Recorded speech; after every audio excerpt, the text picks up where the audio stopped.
So what is it all about? And where are we? Obviously the Earth isn't a ball residing in the middle of a vacuum. That's just ridiculous at this point in time. So it leads me back to my original point. What's it all about? And where are we? Are there extra bits of land, like ancient maps have shown? Could we be in one of many different ponds, like people have speculated?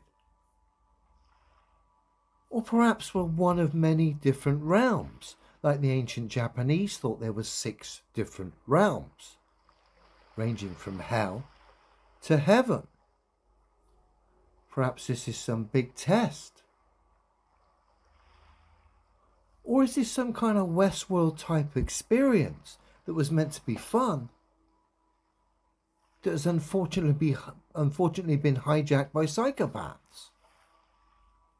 With all the evil going on, the wars, the lies, the slander, the murder, the homelessness, the oppression, the poverty, it would be very easy for hatred to reside in our hearts. And of course, that's what's meant to happen. That in itself is a test. Not to let the toxic, unfortunate truth of the situation we find ourselves in affect us so much that it makes us unwell. We've got to be empowered by the awkwardness, the difficultness of the situation in dealing with fantasists and a world that seems bonkers in the fact you've got people supposedly going to a place that's scientifically impossible, that's for the benefit of mankind, yet in every city, in every country across the earth, there's people in poverty and homelessness, barely able to look after themselves, feed, people with needs, special needs, being left and abandoned. It's a joke.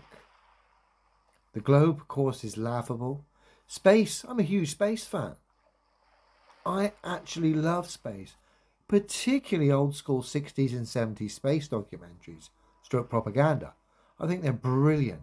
And of course, they're full of nuggets, absolute gems. And thank goodness for that, because the space and the old school stuff I'm able to laugh at and enjoy, because I am a space fan. But because I've got discernment and I don't have any biases, I'm able to discern fantasy from reality. But it would seem the way the world presents itself to us and the amount of chaos and silliness that goes on, it does seem like this is some kind of test. I mean, some people think it's a simulation. It's a pretty crazy simulation if that's the case. I'll tell you. Like I say, the important thing is to spend your time with people you love and care for. People hopefully that are not negative. You enjoy their company and they're positive people to be around. Family, friends, really important. Not entertaining liars, delusional people, fantasists, unless you're highlighting it for educational purposes. But you've got to be empowered by these difficult situations that we find ourselves in, because otherwise it'll put you in the ground. It's how you deal with it is what makes life really either fun or hell. Like I say, the ancient Japanese thought that there were 6 realms ranging from hell to heaven. Sometimes this place does feel like hell, the amount of crazy silliness that goes on and how deluded the general populace seem in how little discernment they have to understand, discern the simple truth. I find it fascinating from a psychological point of view to watch and see supposedly very highly intelligent people struggle with simple truths. Literally, you see the cogs struggling to turn and cope with this information, even though they know it's demonstrably true, but because they've been told it's not from the perceived authority, they struggle with it. Fascinating to watch. Again, I make it easy by having no bias, only other than what can be tested and verified by all.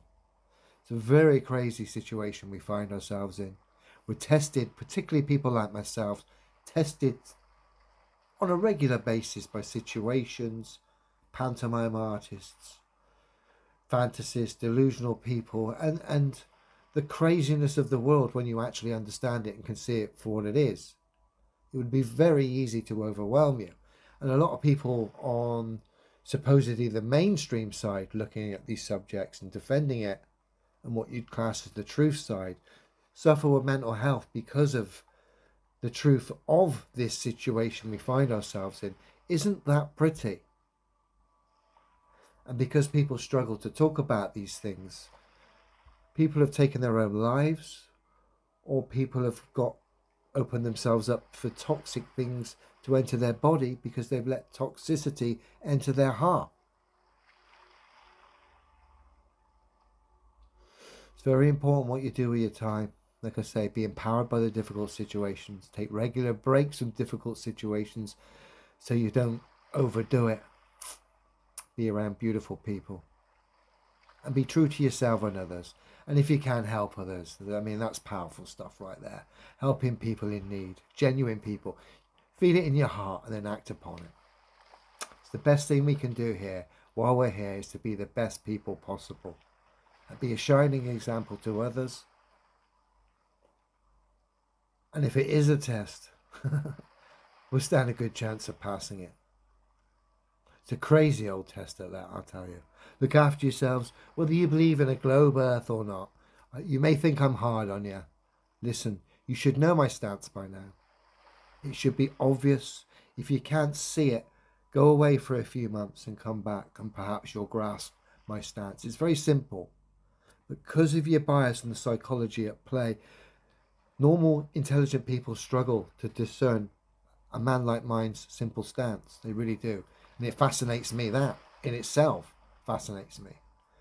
But some people have gone away and come back and then got it a few months later, taking a rest from it, able to see the situation clearly and grasp the simple, demonstrable truth of the situation we find ourselves in. So let me know your thoughts on where you think we are or what this situation is about. Certainly does feel like a test. I'd certainly like to progress from this test to a better place, area, if that is the case. Because there's too many fantasists wandering about still. Have a good weekend, everyone.